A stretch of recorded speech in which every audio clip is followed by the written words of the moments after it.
This is a world of compensations, and he who would be no slave must consent to have no slave. Those who deny freedom to others deserve it not for themselves, and, under a just God, cannot long retain it.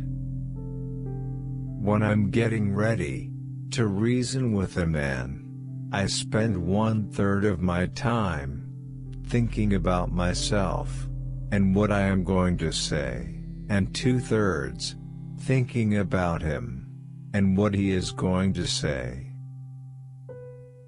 I desire to so conduct the affairs of the administration that if, at the end, when I come to lay down the reins of power, I have lost every other friend on earth, I shall have at least one friend left, and that friend shall be down inside of me.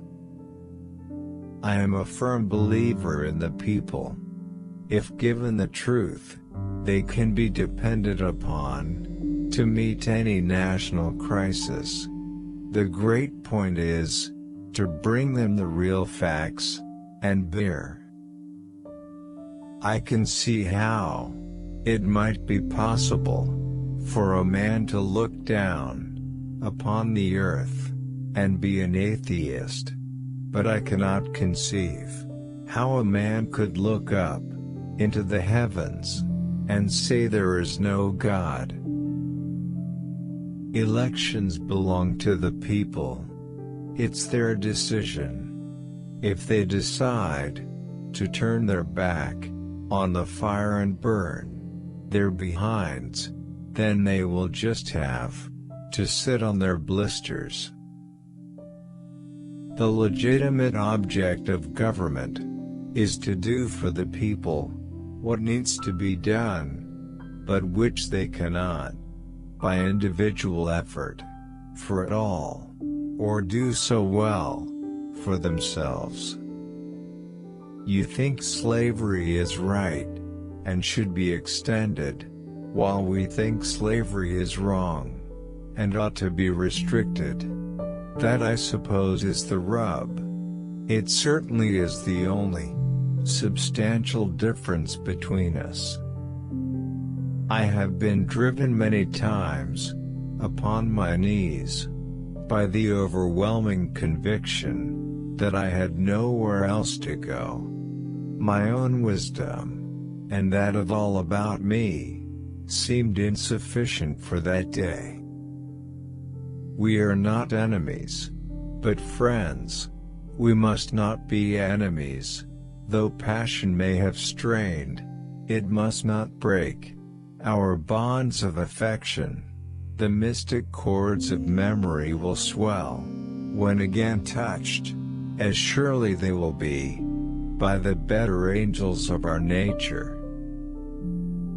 Upon this subject of education, not presuming to dictate any plan or system respecting it, I can only say that I view it as the most important subject which we as a people can be engaged in. Adhere to your purpose, and you will soon feel as well as you ever did. On the contrary, if you falter and give up, you will lose the power of keeping any resolution, and will regret it all your life. I am not bound to win, but I am bound to be true.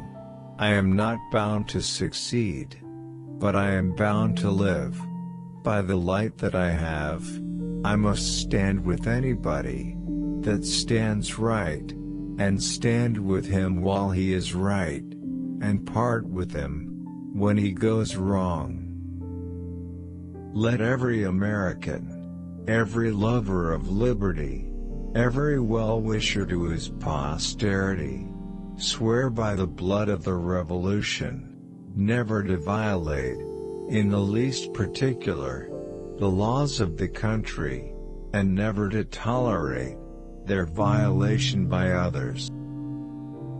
This country, with its institutions, belongs to the people who inhabit it. Whenever they shall grow weary of the existing government, they can exercise their constitutional right of amending it, or their revolutionary right to dismember it or overthrow it.